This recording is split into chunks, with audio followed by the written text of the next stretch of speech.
I'm excited to bring you the decompression breath today. This is from the work of Eric Goodman and Foundation Training. You can see them at work at foundationtraining.com.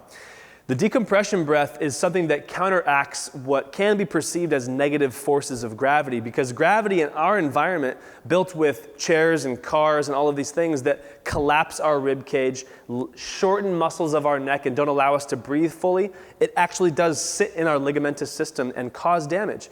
But we can use gravity to our advantage, and the decompression breath is one way to do that. We're going to take that force out of our ligamentous system, put it into our muscular chains, have full decompression breathing, and we're going to get stronger throughout the day. So this is the most important thing we want you to be doing in between adjustments or for the rest of your life, and you'll notice a very quick difference. From here, what we see most often, Dr. Jordan's going to demonstrate, people's rib cages collapse in the front and there's a hump that forms in their thoracic spine. As this happens, their head almost falls off of their shoulders and they get what's called forward head carriage. This is shortening certain neck muscles, and because the rib cage has collapsed, people can't have the full oxygen carrying capacity of their lungs. So to fix this, what we're going to give you is 3 cues. The first is lift the chest, bring the head back over the shoulders, and then fill the bottom half of your abdomen up first, and continue to inhale until your rib cage starts to expand in every direction, like an umbrella is opening in the center of your body. Maintain this posture as you walk throughout the day. The better you get at this, the higher your quality of life will be. So we're going to give you a few cues for this. Okay, number 1, stand about shoulder width apart. We're going to make a hang loose symbol. This will be your measuring sticks for the distance between your ribs and your hips, because over time a lot of people's ribs will collapse down and close this to where you have like a peace sign in the front. And we want to open it up to be a hang loose sign. So we'll give you 4 different cues for these different breaths. Dr. Jordan's going to demonstrate, hang loose in the front, right between the ribs and that ASIS, or that front bone in your pelvis. He's going to take a big decompression breath. And remember, you fill the bottom half first and then the top half of your rib cage. And maintain that space. As you exhale, bring your belly button away from the waistband of your pants or shorts. Do that a few times and feel that.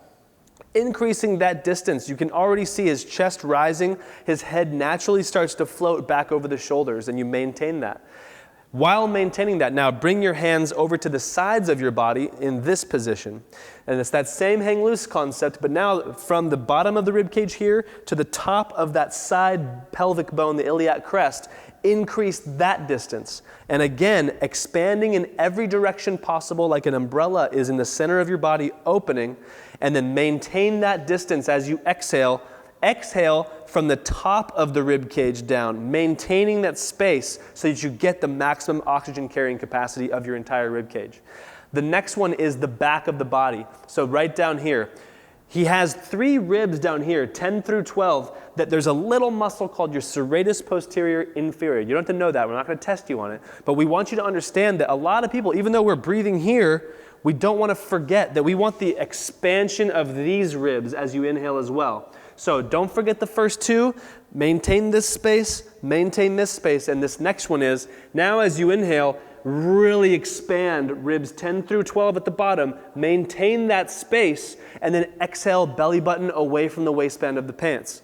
Again, big inhale, spread ribs 10 through 12, maintain that space, and then exhale. Go ahead and come back forward.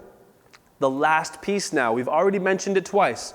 You're going to do the front breath, do the side breath, do the back breath, and then all 3 at the same time, literally like an umbrella in the center of your body, expanding in every direction. That is the shape of your diaphragm, opening your rib cage.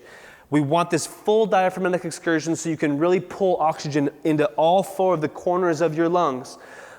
Expand, do 3 of those breaths, lifting the back of the neck away from the bottom of the tailbone, exhaling belly button toward the waistband, away from the waistband of the shorts, and then relax yourself, shake it off.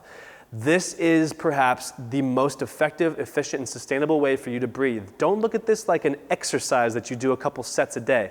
This is the way that your body has been built to move, built to breathe, so you're not suffering the consequences of gravity, but you're getting stronger as you live.